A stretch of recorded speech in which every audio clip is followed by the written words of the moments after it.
Allahu Subhanahu wa Ta'ala berfirman, yang artinya, "Dan barang siapa bertawakal kepada Allah, niscaya Allah akan mencukupkan keperluannya." Quran Surat At-Talaq ayat 3.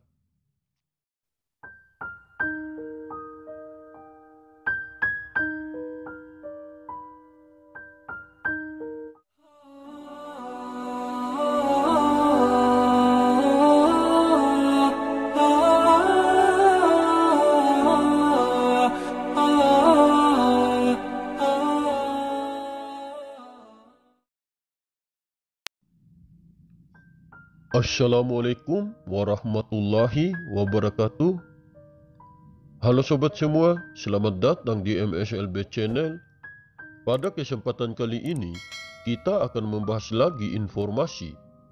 Inilah alasan kenapa Sang Khalifah ataupun Imam Mahdi tidak akan pernah mengaku dirinya kepada semua orang.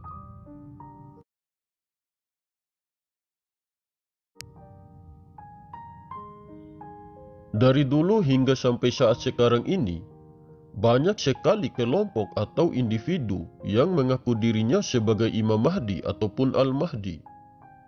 Padahal sosok Imam Mahdi yang sebenarnya tidak akan pernah mengakui dirinya sebagai Imam Mahdi kepada semua orang. Sang Khalifah ataupun Imam Mahdi yang asli tidak akan pernah menampakkan dirinya, apalagi sampai mengaku dirinya sebagai Imam Mahdi kepada semua orang, karena beliau tidak akan mungkin membocorkan rahasia dirinya kepada orang-orang yang tidak bisa dipercayai olehnya. Selain menjaga rahasia dirinya agar tidak terjadi hal-hal yang tidak diinginkan, beliau juga menyimpan rahasia ketuhanan yang sangat besar yang berada di dalam dirinya, sehingga yang bisa mengetahui tentang dirinya hanyalah orang-orang pilihan Allah yang sudah mendapatkan rahmat dan petunjuk dari Allah Subhanahu wa Ta'ala. Saya seringkali mengatakan bahwa Sang Khalifah ataupun Imam Mahdi tidak akan pernah menampakkan dirinya dan tidak akan pernah mengaku dirinya sebagai Imam Mahdi kepada semua orang.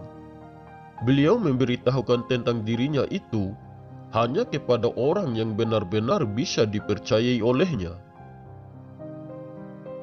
Sosok seorang manusia yang mendapatkan gelar sebagai Imam Mahdi tidak bisa diketahui oleh sembarangan orang. Jangankan orang lain, bahkan para pengikutnya pun tidak semua bisa mengetahui tentang rahasia dirinya yang sebenarnya. Karena yang bisa mengetahuinya hanyalah pasukan terdepannya saja yang sudah dibukakan hijab oleh Allah Subhanahu wa Ta'ala.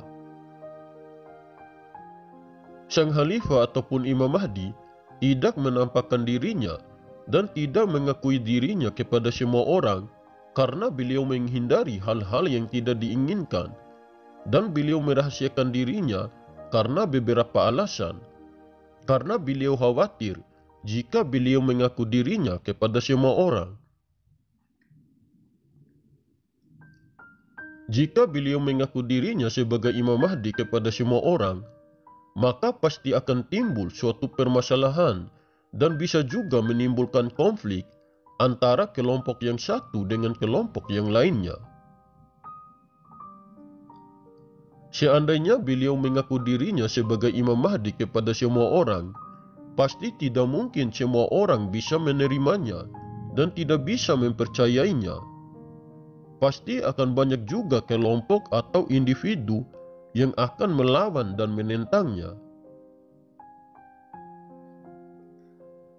Jikapun Sang Khalifah ataupun Imam Mahdi yang asli mengaku dirinya kepada semua orang, pasti akan banyak juga orang-orang yang akan menghina dan mencacinya. Bahkan pasti ada juga orang yang memfitnahnya. Contohnya saja, kita semua pasti sudah pernah melihat dari video-video yang beredar di YouTube tentang beberapa orang yang pernah mengaku dirinya sebagai Imam Mahdi kepada semua orang. Namun apa yang terjadi dengan orang-orang itu? Malahan mereka mendapatkan cacian dan hinaan dari banyak orang. Dan baru-baru ini Saya juga melihat lagi video seorang ibu-ibu yang masuk ke masjid sambil membawa barang-barangnya dengan mengatakan kepada orang-orang yang berada di dalam masjid itu bahwa adiknya dia adalah seorang Imam Mahdi yang asli. Sampai-sampai seorang ibu itu memaksa agar orang-orang yang berada di situ percaya dengan perkataannya itu. Namun apa yang terjadi? Seorang ibu itu mendapat cacian dan hinaan dari banyak orang. Bahkan ada yang berkomentar bahwa ibu itu sudah tidak waras dan orang-orang mengatakan kalau dia gila akan sebuah gelar. Melihat kelakuan wanita itu, semua orang yang berada di dalam masjid itu pun menertawakan dia. Karena terjadinya hal-hal seperti itulah yang selalu beliau hindari. Beliau menghindari bukan karena takut dicaci dan dihina oleh banyak orang, tetapi yang beliau takutkan jika terjadi sesuatu hal yang akan menimpa orang-orang yang sudah menghina dan mencacinya. Karena akan sangat bahaya sekali jika kita mencaci dan menghina kekasih pilihan Allah yang asli, apalagi sampai kita menentang dan memusuhinya. Walaupun beliau sendiri tidak akan pernah marah dengan segala cacian dan hinaan dari banyak orang, akan tetapi orang-orang yang mencaci dan menghinanya pasti akan mendapatkan balasan dari Allah Subhanahu wa Ta'ala karena sudah menghina dan memusuhi kekasihnya. Seperti yang dijelaskan di dalam hadis qudsi, Allah Subhanahu wa Ta'ala berfirman yang artinya, barang siapa memusuhi kekasihku atau waliku, sungguh aku mengumumkan perang kepadanya. Zaman sekarang ini sangat berbeda jauh dengan zaman Nabi terdahulu. Karena pada zaman sekarang ini, orang-orang sudah paham tentang Islam, sehingga banyak sekali orang-orang yang merasa dirinya paling pintar, paling hebat, paling sakti, dan banyak yang merasa dirinya paling benar. Makanya pada zaman sekarang ini, akan sulit sekali jika sang Khalifah ataupun Imam Mahdi mengaku dirinya sebagai Imam Mahdi kepada semua orang. Walaupun seseorang itu adalah Imam Mahdi yang asli, tentu saja tidak semua orang bisa menerimanya dan tidak semua orang bisa mempercayainya. Pasti banyak juga kelompok atau individu yang merasa dirinya paling hebat ataupun paling sakti akan menolaknya dan akan menentangnya. Karena pada zaman sekarang ini masih sangat banyak orang yang tidak bisa menaklukkan keegoan dirinya, selalu merasa paling hebat dan paling benar dari orang lain. Kita juga bisa memperhatikan tentang seorang Muhammad Qasim yang berasal dari Pakistan. Sebagian ulama bisa menerimanya dan bisa mempercayainya, namun sebagian orang dan sebagian ulama lagi tidak bisa menerima dan mempercayainya. Begitupun yang akan terjadi jika sang Khalifah ataupun Imam Mahdi yang asli mengaku dirinya kepada semua orang. Pasti tidak semua orang bisa menerimanya dan tidak semua orang bisa mempercayainya. Sampai kapanpun tidak akan pernah bisa bersatu dan pasti akan selalu menimbulkan konflik antara kelompok yang satu dengan kelompok yang lainnya. Misalkan nanti, ini cuma misalkan, sebagian ulama jadi membaiat paksa Muhammad Qasim untuk menunjukkan bahwa dialah Imam Mahdi, maka kita buktikan saja, pasti akan banyak orang yang tidak bisa menerima dan mempercayainya. Bahkan pasti akan banyak yang akan menyerangnya secara nyata maupun melalui kekuatan gaib. Jika dia tumbang dan tidak bisa membuat bumi ini kembali normal dan tidak bisa memperbaiki segala kekacauan dan kerusakan yang sudah terjadi di muka bumi ini, berarti dia bukanlah Imam Mahdi yang sesungguhnya. Para ulama selalu berbeda pendapat tentang penafsiran seorang manusia yang akan benar-benar menjadi sang khalifah ataupun Imam Mahdi.